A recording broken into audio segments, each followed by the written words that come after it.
Dios me los bendiga.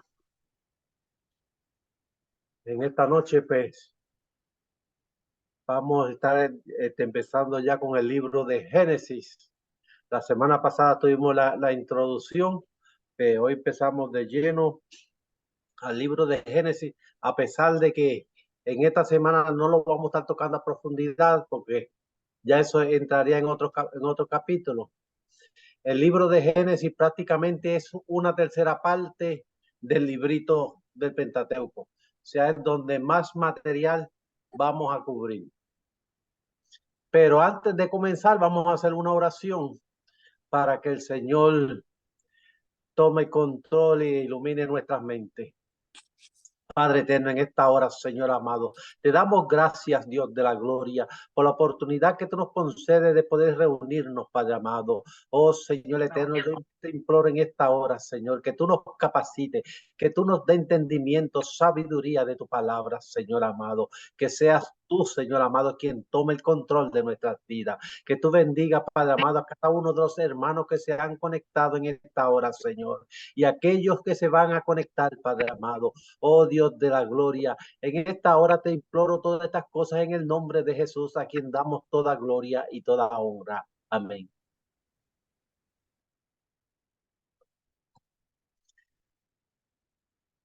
Génesis. El nombre Génesis viene de la versión de los 70 o la Septuaginta, que es la versión griega. Y su nombre significa principio, origen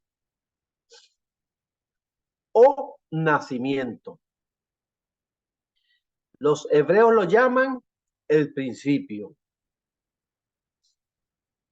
El propósito del libro es la introducción a toda la Biblia. Es el libro de los principios, pues narra los principios de la creación, del hombre, del pecado, de la redención y de la raza escogida. Se lo ha llamado el semillero de la Biblia, por el hecho de que en él están las semillas de todas las grandes doctrinas. El Génesis está ligado con todos los libros, pero principalmente con el Nuevo Testamento. ¿Por qué?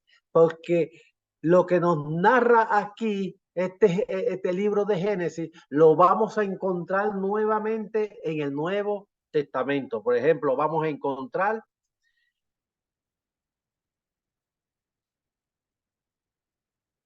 la institución del matrimonio. Eso. Nuevo Testamento.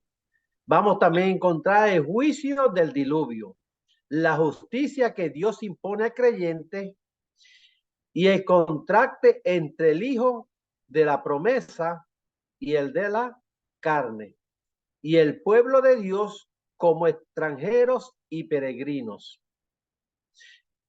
En el libro de Apocalipsis, en particular, narra el cumplimiento de grandes temas iniciados en el Génesis. La antigua serpiente, la cual engañaba al mundo entero. Esta derrota va a haber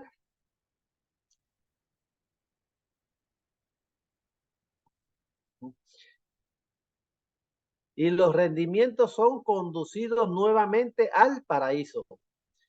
Tiene acceso al árbol de la vida. O sea, sabemos que el árbol de la vida fue quitado una vez el hombre pecó.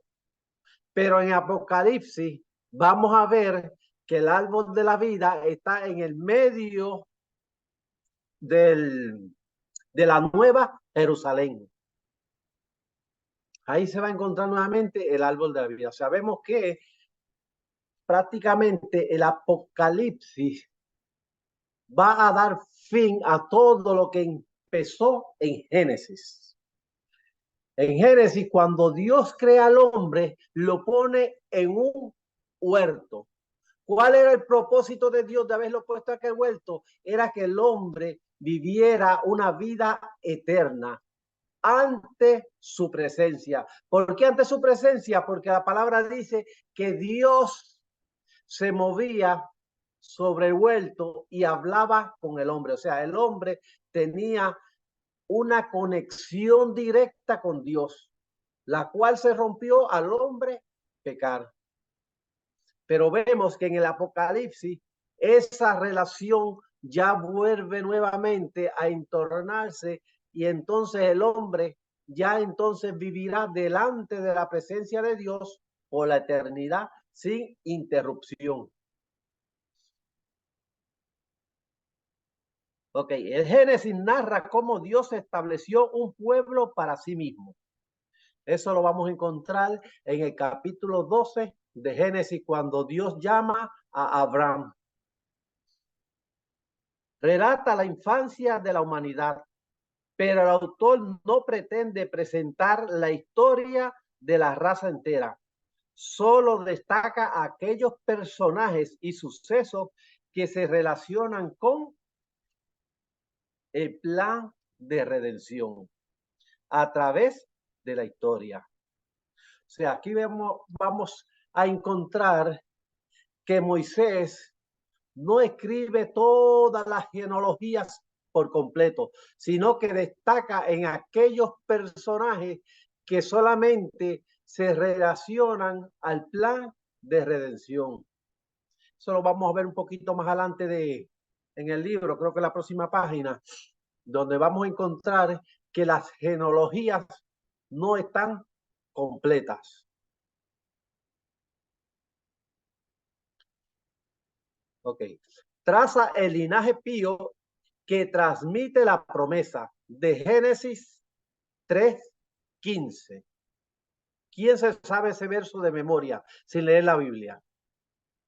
Que me lo pueda decir. Que abra su micrófono y me lo diga.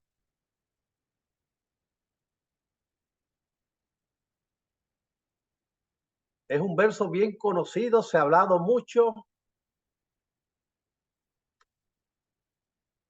No me diga que nadie se lo sabe. No me lo sé de memoria, sé que habla de la enemistad, Sí. de la enemistad entre la mujer y la serpiente. Yo oigo bien bajito, no sé si. Quizás tienes que subirle el volumen, Yo pastor. subí todo el volumen, yo tengo todo el volumen al 100, Ok, ¿me escuchas ahora? pero bajito. Ah, no, ¿Me pues no escucha? sé. El hermano David, entonces. Y a mí me escucha Más o menos casi igual. bajito. Habla, y pondré enemistad entre la simiente de la mujer y la simiente de, habla de que lo pisará, pisará la serpiente y lo morderá en el calcañal y no estoy muy, pero sé que es de eso lo que habla. Estamos bregando aquí con el volumen a ver si se mejora un poquito. Así que disculpen un momento. Pastor, ¿me escuchas bien? Bajito. Ok. Mientras entraste al Zoom, ¿tuviste alguna llamada entrando a tu teléfono? Que te Ahora no oigo acuerdes. nada. Ok, mira si me escuchas. Déjalo, las hijas lo están ayudando.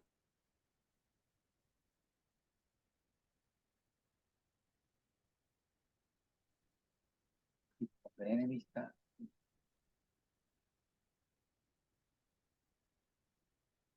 entre la simiente de la mujer. Ahora se oye. Ahora. Sí. Ok.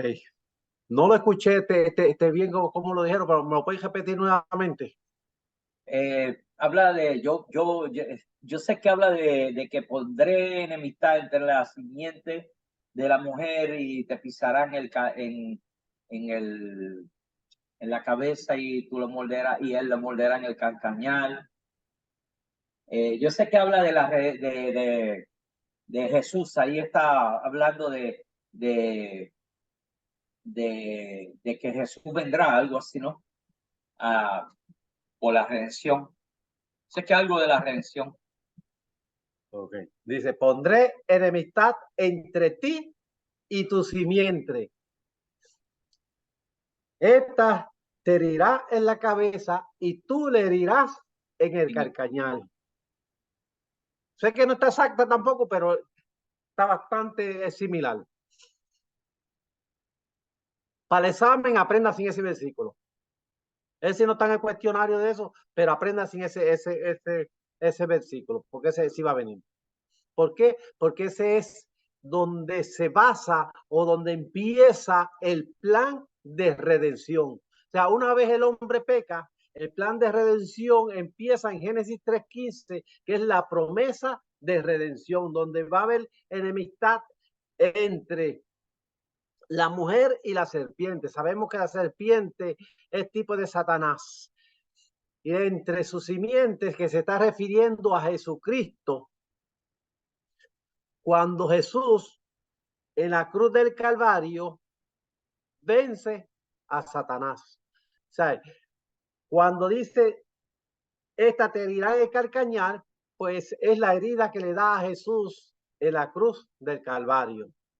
Pero cuando dice ella te herirá en la cabeza, es cuando Jesús verdaderamente toma la victoria, porque dice la palabra que va hasta las profundidades, lleva consigo la cautividad y toma las llaves, y ahí la victoria pues completa.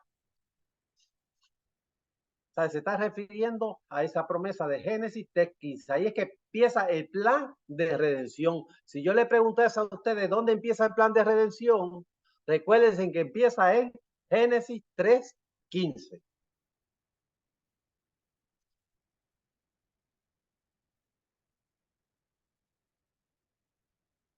La historia de la humanidad se va restringiendo cada vez más hasta encontrarse el interés en Abraham. Sabemos que se va limitando los personajes hasta que llega a Abraham. Y luego ahí es que entonces empieza Dios a tratar con Abraham, y de Abraham sale Isaac, de Isaac Jacob, de Jacob las 12 tribus, y de ahí el pueblo escogido.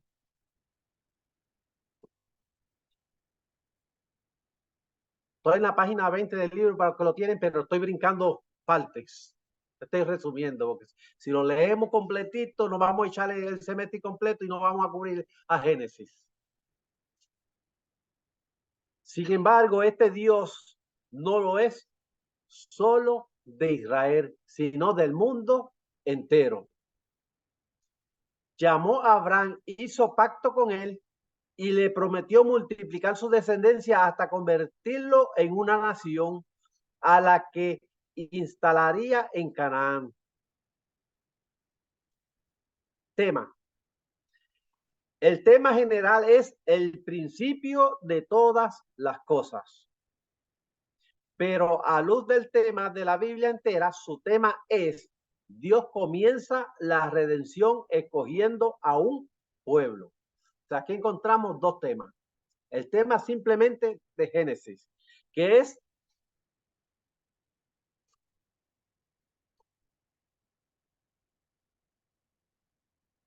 el principio de todas las cosas. O sea, si yo le pregunto a ustedes cuál es el tema de Génesis, pues es el principio de todas las cosas.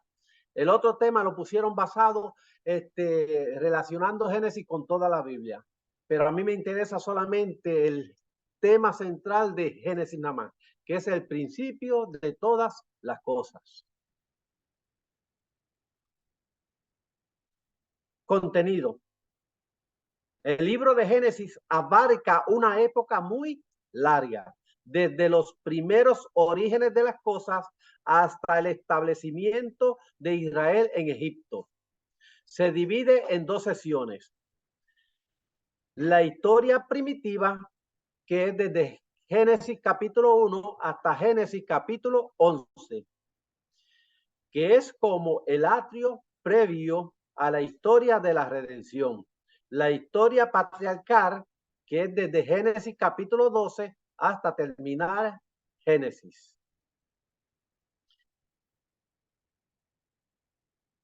Ok, la historia primitiva se divide en esta forma.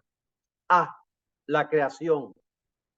Capítulo 1 hasta el capítulo 2. La caída y sus consecuencias. Capítulo 3 al capítulo 4. El diluvio, capítulo 5 al capítulo 9. Y la dispersación, aquí dice de las naciones, pero yo lo voy a arreglar. La dispersación a las naciones, no de las naciones, porque todavía no habían naciones. Las naciones se dividen ahí y es cuando comienzan. Por eso yo lo pongo dispersación a las naciones. La segunda parte, que es la historia patriarcal. La A, que es Abraham, que es capítulo 12, verso 1, hasta el capítulo 25, verso 18. B, Isaac y Jacob, que es capítulo 25, verso 19, hasta el capítulo 36, verso 43. Y C, José, que es capítulo 37 hasta el 50.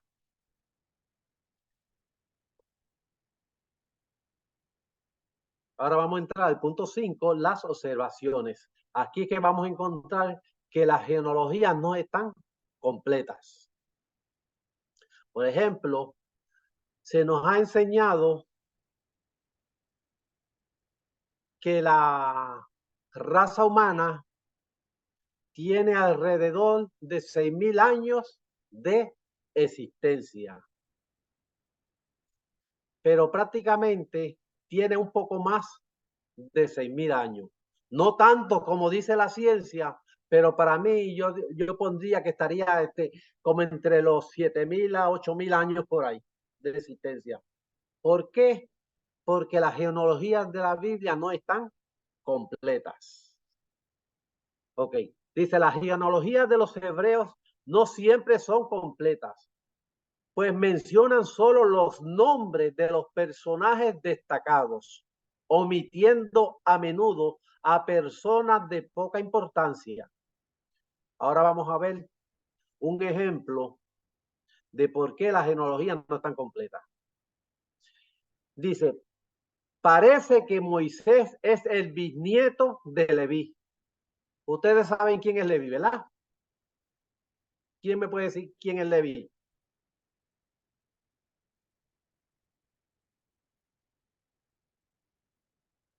Daniel, ¿tú sabes quién es Leví? Dime quién es Leví. Uno de los hijos de Jacob. Uno de los hijos de Jacob. Si no me equivoco, el tercero. Entonces, dice que Moisés es bisnieto de Leví. Pero en la historia de la Biblia, desde Leví,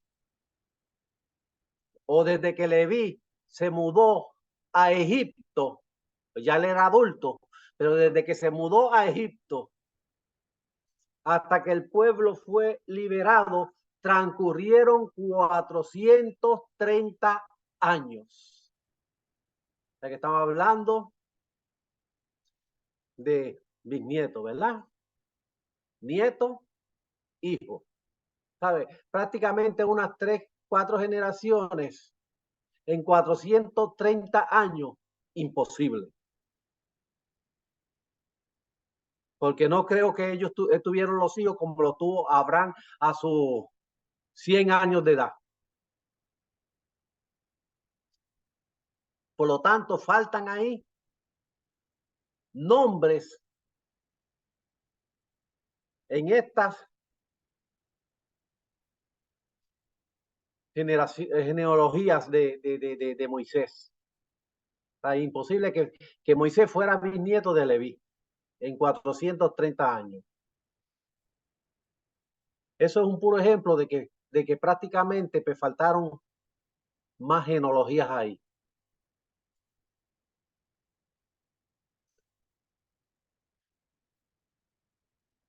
También a veces se usa el término hijo para dar a entender descendiente. Por ejemplo, aquí vamos a ver que a Jesús se le dice hijo de David.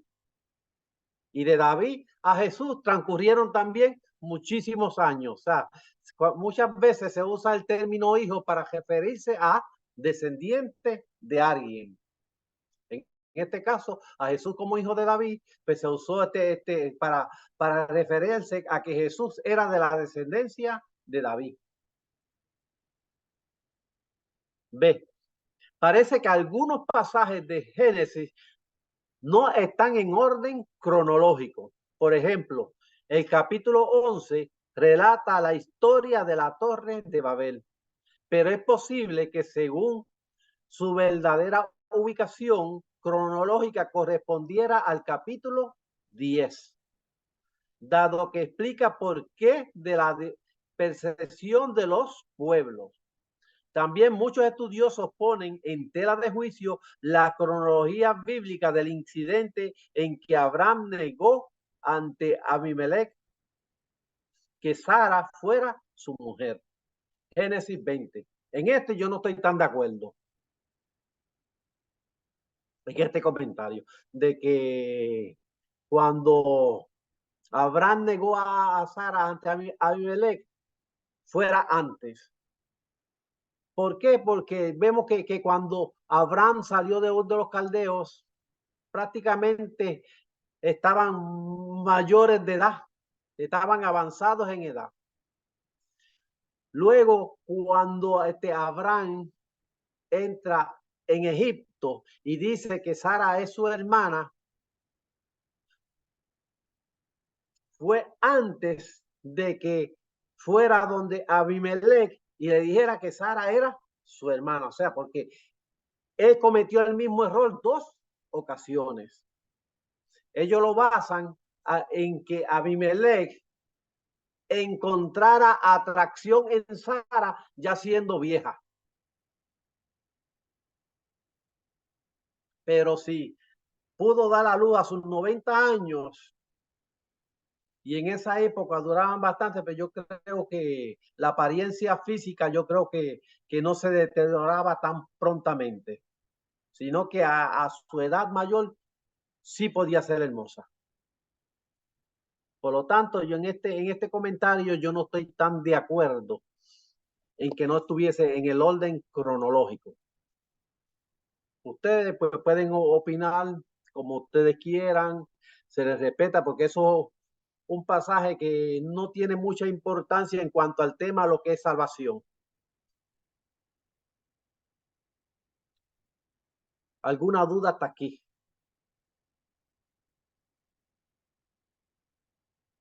No sé si los perdí o están entendiendo.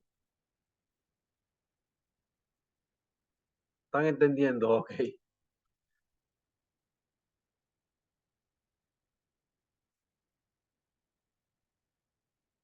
Vemos que después va a estar el cuestionario. Ese yo no se lo voy a discutir. Ese ustedes lo van a contestar para la semana que viene. Luego la semana que viene lo discutimos, pero entre todos. ¿Qué quiere decir? Que yo no se lo voy a contestar. Si a alguno le faltó alguna y el otro la tiene, lo vamos a discutir para que todito lo podamos tener. Hay unas preguntitas que son bastante difíciles, que ponen a uno a pensar, o sea, hay que analizarlas. Prácticamente no van a encontrar las respuestas directamente en el libro, sino que van a analizar a lo que se está refiriendo la pregunta. Ya yo las leí, no las he contestado, pero están algunas bastante difíciles.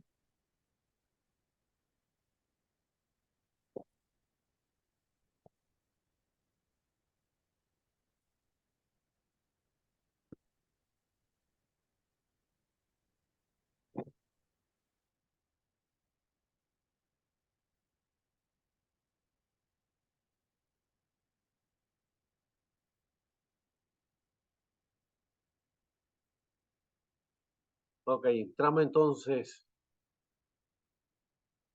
a la historia primitiva. Eso ya sabemos que es desde Génesis capítulo 1 a Génesis capítulo 11, que es la historia primitiva. Si yo le preguntase cuál es la historia primitiva, usted me va a poner Génesis capítulo 1 a Génesis capítulo 11.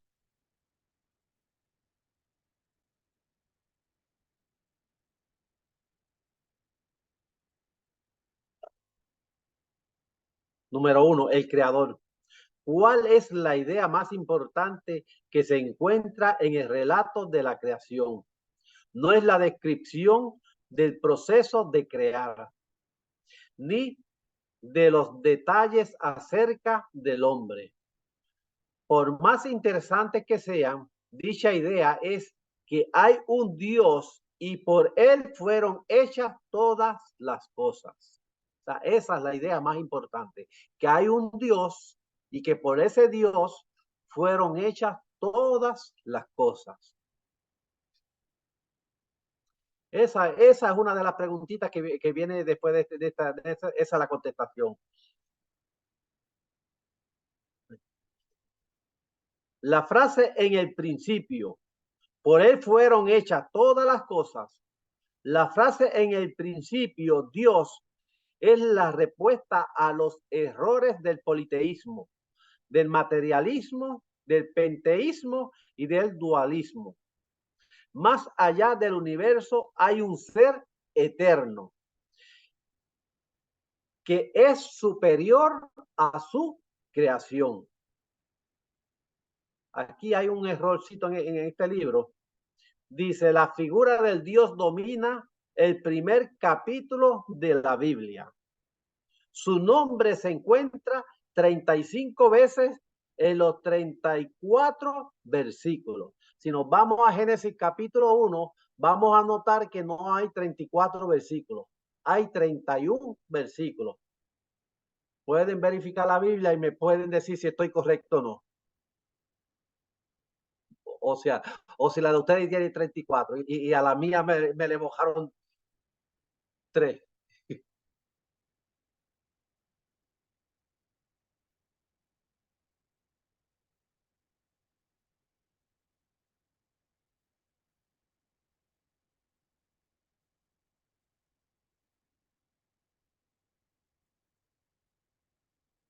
Tienen 31 versículos, si verificaron, ¿verdad? Por lo menos hágame una señal con la mano, por lo menos para yo saber. Ok. Aquí dice que el nombre Dios aparece 35 veces. Si buscamos en la Biblia Reina Valera 1960, la palabra Dios aparece 31 veces. Si buscamos la nueva versión viviente, tiene creo que menos veces la palabra Dios. No la busqué porque la que tengo es la Reina Valera. Pero la Reina Valera 1960 aparece Dios 31 veces. Si añadiéramos los 3 versículos del capítulo 2 que van en el mismo tema de la creación, entonces serían 33 veces que apareciera el nombre Dios. Estoy hablando en la Biblia Reina Valera 1960. No sé qué Biblia usaría este lector. Si el escritor si usaría la versión hebrea, pero en la Reina Valera no está. Y en la nueva versión viviente tampoco.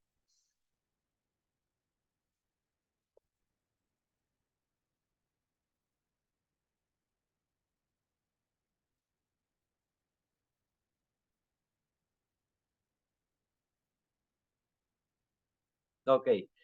El término traducido Dios es Elohim, forma plural. Es Elohim. Cuando decimos Elohim, está diciendo dioses. Cuando lo vamos a poner en singular Dios, entonces no usaríamos la palabra Elohim, sino Eloa. Eloa se refiere a Dios en singular, pero no se usó la palabra Eloa en estos pasajes bíblicos. Se usó la palabra Elohim, que es en plural. Pero cuando se usó la palabra Elohim en plural, se usó el verbo en singular, refiriéndose a que solamente es un solo Dios. O sea, no son muchos dioses, es uno.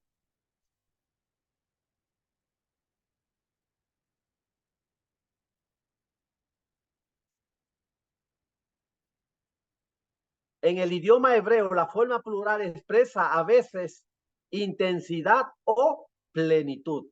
Así que la palabra Elohim indica su majestad, poder infinito y excelencia. Él posee completamente todas las perfecciones divinas.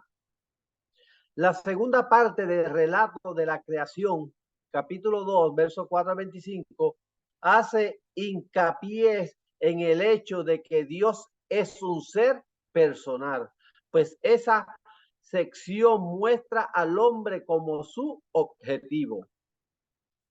Se emplea el título Yahvé Elohim, Jehová Dios.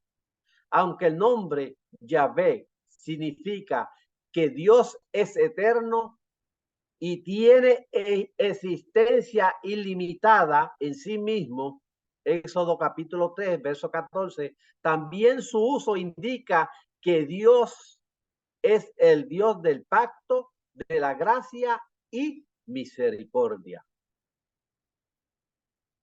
Punto 2. El relato bíblico y la ciencia moderna. Dice, ¿cuántos años tiene la Tierra? Esa es la pregunta. Dice, los hombres de la ciencia han encontrado evidencia de grandes cambios geológicos, estratificación de masas de piedras y otros indicios que lo han hecho llegar a la conclusión de que la Tierra es antiquísima. Se crea un conflicto entre ellos y ciertos cristianos que creen que la Biblia indica claramente que hace solo 6,000 años que Dios creó el universo. ¿Cómo puede resolverse este conflicto? Según algunos estudiosos de la Biblia, el problema no radica tanto en la contradicción entre el relato bíblico y lo que la ciencia ha descubierto, sino entre la ciencia y el relato mal interpretado. Además, es preciso distinguir entre lo que la ciencia ha descubierto realmente y lo que es mera especulación o teoría y que aún no ha sido comprobada. Por ejemplo, la teoría de la evolución. La ciencia pura no consiste en teoría, sino en hechos demostrados y concretos. El cristiano debe reconocer ciertos hechos al interpretar el relato de la creación. En primer lugar, Génesis no da fechas y las genealogías primitivas no se pueden tomar en cuenta para calcular, pues hay en ellas grandes vacíos. En segundo lugar, la Biblia es primordialmente un libro de religión y no de ciencia. Da muy pocos detalles sobre la creación. Génesis 1 fue escrito no tanto para describir el proceso de la creación, sino más bien para mostrar su causa y propósito. Recarga la gran verdad de que Dios es el creador. Finalmente, es lógico creer que la revelación de Dios a Moisés haya sido dada en conceptos comprensibles a los hombres de esa época y no en altos términos técnicos o científicos comunes del siglo XX. Sin embargo, podemos confiar que la Biblia habla correctamente sobre lo que concierne a la ciencia. Y ahí vamos a ver 4 teorías o 4 escuelas que dan puntos diferentes a la creación.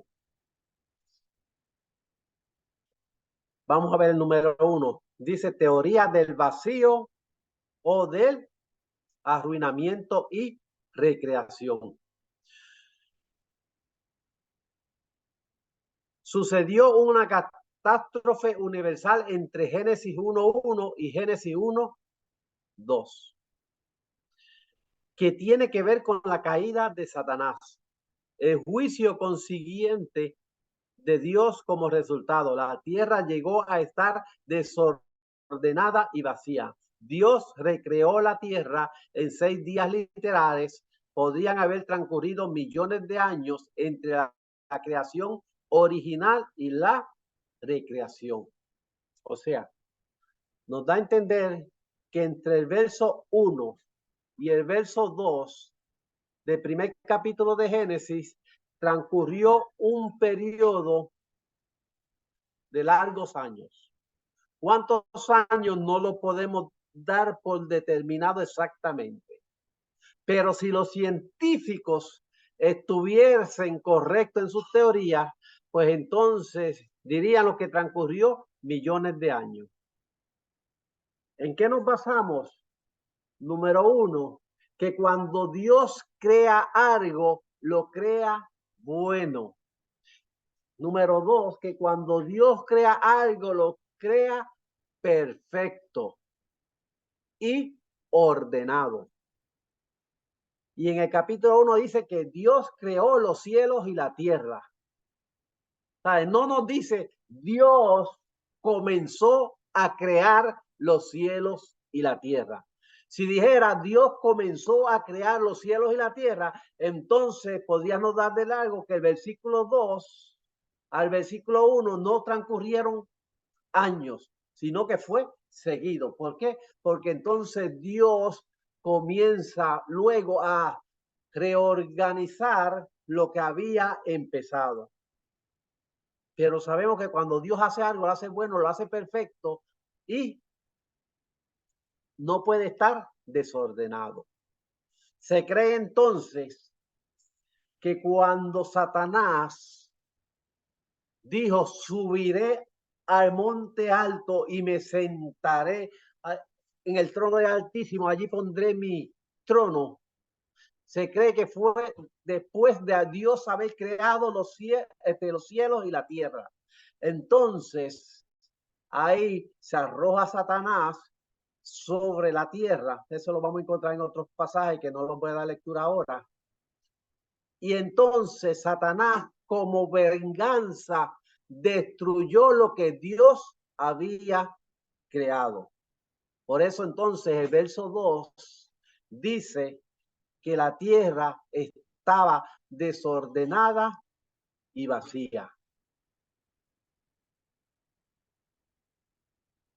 Esa es la primera teoría. Y esa es la que yo creo. Usted puede creer en cualquiera de las 4. Vamos a la segunda. Pero la que yo creo personalmente, yo, José Luis Hernández, en la A. Teoría en la B. Teoría de la creación progresiva. Se interpreta el relato poéticamente. Los días representan periodos de un lapso indefinido en los cuales Dios realizó su obra creadora. Se hace que el término día no se refiere siempre a un periodo de 24 horas. Su uso en Génesis 2:4, el día que Jehová hizo la tierra. O sea, cuando se refiere el día que Jehová hizo la tierra, pues se está refiriendo a un periodo de tiempo. Pero eso es en Génesis 2:4. El día que Jehová hizo la tierra se puede referir a un periodo de tiempo corto o extenso en que cierta actividad se lleva a cabo. Se señala que los descubrimientos de la ciencia confirman el orden de la creación descrito en Génesis. O sea, esta teoría dice que los días o los 6 días en que Dios creó los cielos y la tierra no se está refiriendo a días de 24 horas, sino a periodos de un lapso de tiempo. Ahora le pregunto yo a usted, ¿necesitaría Dios un lapso de tiempo para crear algo? ¿No lo puede crear Dios inmediatamente? Nosotros necesitamos un periodo largo para hacer algo, pero Dios es Dios y para Dios no hay imposibles. O sea, Dios no necesita un periodo largo para crear la luz. La palabra dice, dijo Dios, sea la luz, y fue la luz. O sea, da a entender que fue inmediatamente. No fue en un periodo de unos 5 años, sino que una vez Dios dijo la palabra, se creó. Esa es la segunda teoría. Vamos para la tercera. Teoría de la alternancia. Día-era. Los días fueron periodos de 24 horas o cortos lapsos de tiempos separados por vastas eras geológicas. En estos periodos cortos llamados días tuvo lugar la actividad creadora. O sea, la día era está refiriéndose a que los días podían haber sido de 24 horas o cortos lapsos de tiempo. Es más o menos parecida a la anterior, pero lo está dando en lapsos de tiempos más cortos. Y la teoría cuarta, que es la teoría de la catástrofe universal causada por el diluvio. Los días de la creación eran de 24 horas. Se explican los cambios geológicos, fósiles y yacimientos de carbón, etcétera, como consecuencias del diluvio en la época de Noé. No obstante, debemos ser cautos en el intento de armonizar el relato de la creación con las teorías actuales de la ciencia y no apresurarnos a aceptar estas teorías. La ciencia está descubriendo aún nuevos datos, rechazando teorías anteriores y sacando nuevas conclusiones.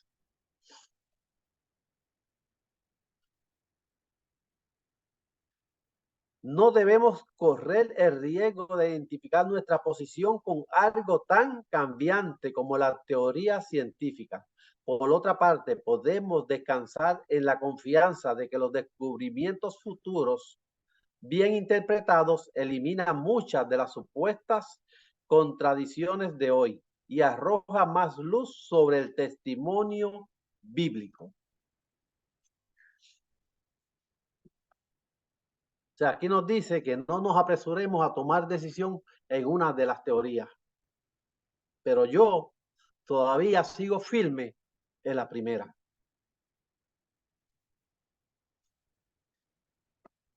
No soy científico, no estudio la Tierra, no estudio cuántos años tiene, pero confío en lo que me dice la palabra. Y la palabra me dice que Dios creó los cielos y la tierra. Y me dice que la ordenó en 6 días. Y me dice que descansó el séptimo. Y Dios no necesita un periodo de 5 o 6 años para descansar. Dice que solo descansó el séptimo. Si fuéramos a aplicar que Dios recreó la tierra en lapsos de tiempo, entonces tendríamos que aceptar que Dios descansó un lapso de tiempo también.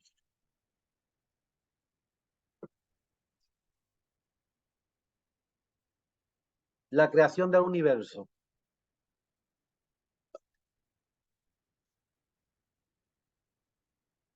Génesis 1:25. Es posible que Génesis 1:1 afirme que Dios creó la materia en un acto.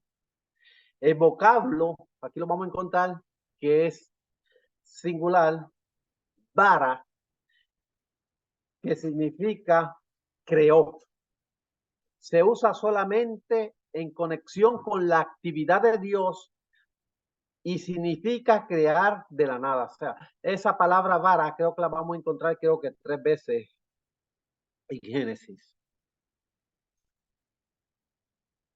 O crear algo completamente nuevo. O sea, crear de la nada o crear algo nuevo, algo que no existía. La palabra vara se halla en Génesis capítulo 1, verso 1, en Génesis capítulo 1, verso 21 y en Génesis capítulo 1, verso 27, o sea, 3 veces. Se refiere a la creación de la materia, a la creación de la vida animal y a la creación del ser humano. Entonces, son las 3 ocasiones que se utilizó vara. O sea, en el principio, Elohim vara los cielos y la tierra. Que es Génesis 1:1.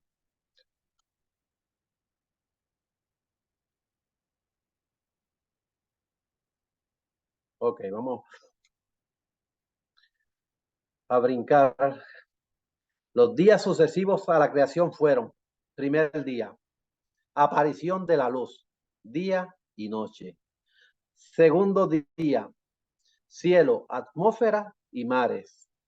Tercer día, surgimiento de los continentes y aparición de la vegetación. Cuarto día, aparición de los cuerpos celestes que alumbran la tierra.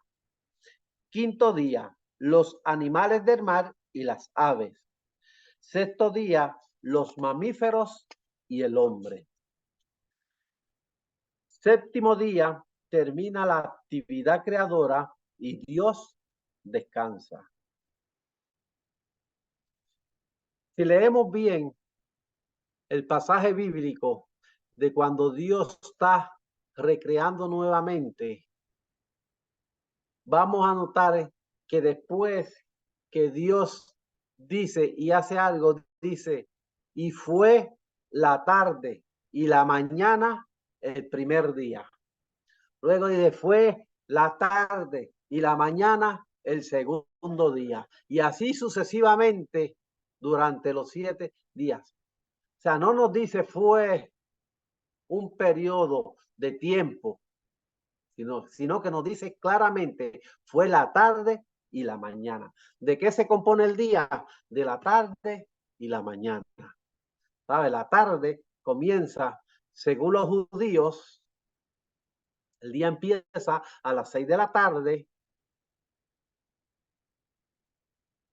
a las 6 de la mañana, y luego de las 6 de la mañana a las 6 de la tarde. Pero en la Biblia nos dice fue la tarde y la mañana. No nos dice fue la mañana y la tarde.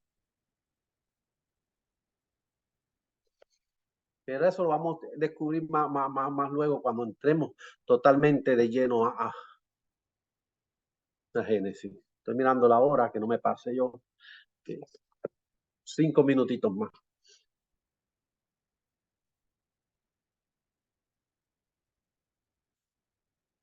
Punto 4, la creación del hombre. La creación del hombre. Dios hizo al hombre como corona de la creación. El hecho de que los miembros de la Trinidad hablaran entre sí. Génesis capítulo 1:26 dice, y hagamos al hombre a nuestra imagen conforme a nuestra semejanza. Él no dijo, voy a hacer al hombre a mi imagen conforme a mi semejanza, sino hagamos. O sea, está hablando ahí con alguien. Y no era con los ángeles, porque los ángeles no tienen nada que ver con la creación. Cuando nos vamos al Nuevo Testamento, vamos a encontrar que se refiere a Jesús como creador de las cosas. Pero aquí encontramos que Jehová creó las cosas. O ¿Sabes? Si aquí en el Antiguo Testamento encontramos que fue Jehová y en el Nuevo Testamento encontramos que fue Jesús, pues ¿qué quiere decir? Que tanto el Padre, el Hijo y el Espíritu Santo son un solo Dios. No son tres dioses. Es una Trinidad, pero un solo Dios. El cuerpo del hombre fue formado del polvo de la tierra, igual que los animales. Capítulo 2, verso 7 y el verso 19. Lo cual nos enseña que se relaciona con las otras criaturas. La ciencia ha demostrado que la sustancia de su cuerpo contiene los mismos elementos químicos del suelo. Su nombre en hebreo, Adán, hombre, es semejante a Adama, que significa suelo. Sin embargo, no hay eslabón biológico entre el hombre y los animales. Se usa la palabra para crear algo sin precedentes. Capítulo 1, verso 27, indica que su creación fue algo especial. El hombre fue hecho a imagen de Dios, por lo tanto tiene gran dignidad, que significa la imagen de Dios en el hombre.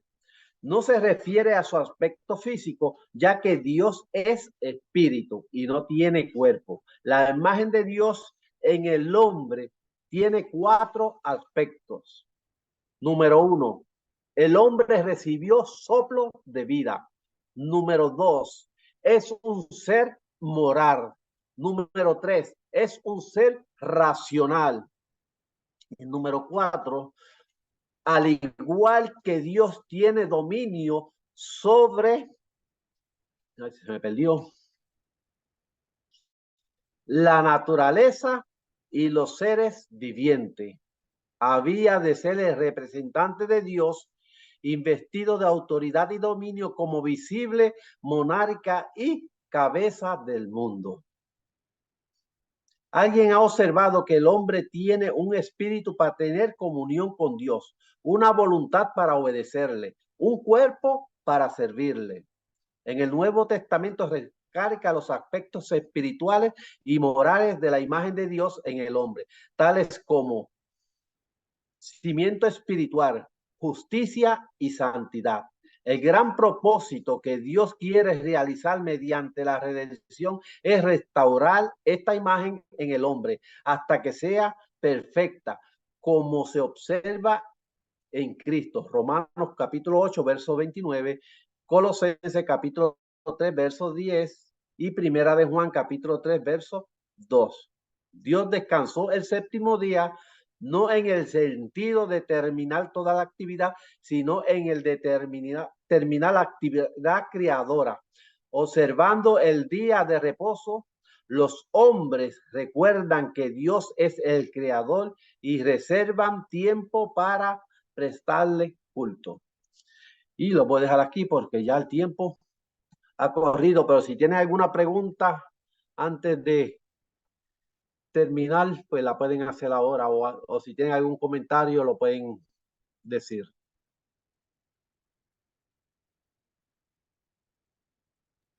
Pastor, ¿me escucha? Ajá. Para ir preparándonos mentalmente, ¿cuáles son los capítulos del primer examen? ¿O todavía no sabe? Voy a cubrir hasta la página que tiene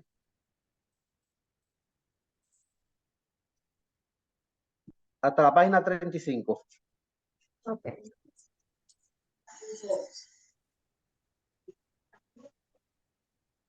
Después de la página 35, entonces el examen. Del libro que nos encargó, ¿verdad? Sí. Ok. Ahora eso, si vayan contestando las preguntas y si las tienen para el lunes, las entre toditos, pues las comentamos para que al que le faltó una, pues la pueda completar. Una pregunta. Entonces, cuando Abraham fue primero a Egipto antes de ir con Abimelech. Sí. Sí, porque él fue a Egipto en la primera hambruna que hubo en la tierra donde él estaba como peregrino. Sí. Okay. Thank you.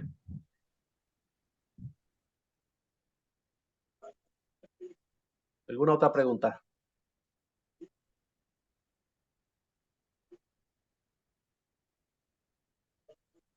Antes del examen vamos a tomar unos puntitos directo de la Biblia, ya no del libro, sino directo de la Biblia para que podamos entender un poquito más lo que transcurrió en esto que hemos discutido.